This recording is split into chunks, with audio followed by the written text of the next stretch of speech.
ত্রয়োদশ জাতীয় সংসদ নির্বাচনের কর্মপরিকল্পনা রোডম্যাপ ঘোষণা করেছে নির্বাচন কমিশন ইসি। দর্শক, শীর্ষ সংবাদে স্বাগত। শুনছিলেন শিরোনাম, এবার বিস্তারিত। আপনাদের সাথে আছি আমি সিনথিয়া জামান।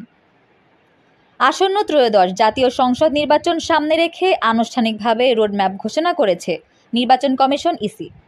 ইসির ঘোষিত রোডম্যাপ অনুযায়ী চলতি বছরের ডিসেম্বরের প্রথমার্ধে তফসিল ও 2026 সালের ফেব্রুয়ারি প্রথমার্ধে জাতীয় নির্বাচন অনুষ্ঠিত হবে।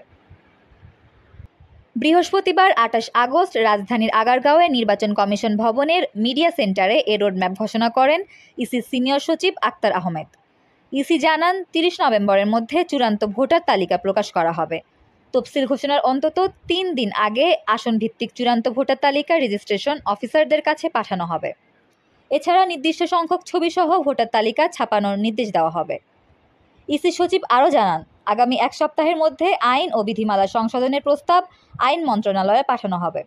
পাশাপাশি সংসদীয় আসনের সীমানা নির্ধারণের কাজ 30 সেপ্টেম্বরের মধ্যে শেষ করা হবে।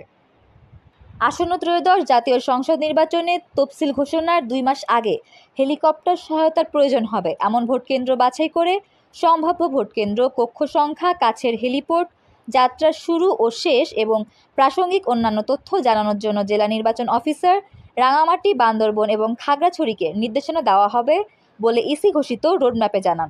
ঘোষিত রোডম্যাপে মোট 24 দফা রয়েছে। এর মধ্যে সেপ্টেম্বরের শেষ সপ্তাহ থেকে রাজনৈতিক দলসহ সংশ্লিষ্ট অংশীজনদের সঙ্গে সংলাপ শুরু হবে, যা প্রায় 1.5 মাস চলবে। অংশগ্রহণকারীদের মধ্যে থাকবেন নিবন্ধিত রাজনৈতিক দলের প্রতিনিধি, বিশ্ববিদ্যালয়ের শিক্ষক, সুশীল সমাজ ও নারী সমাজের প্রতিনিধি, গণমাধ্যম সম্পাদক ও সাংবাদিক, পর্যবেক্ষক সংস্থার প্রতিনিধি, নির্বাচন বিশেষজ্ঞ ও আহত জুলাই যোদ্ধারা। ছিলাম শীর্ষ সংবাদে। আমাদের সাথে থাকার জন্য ধন্যবাদ।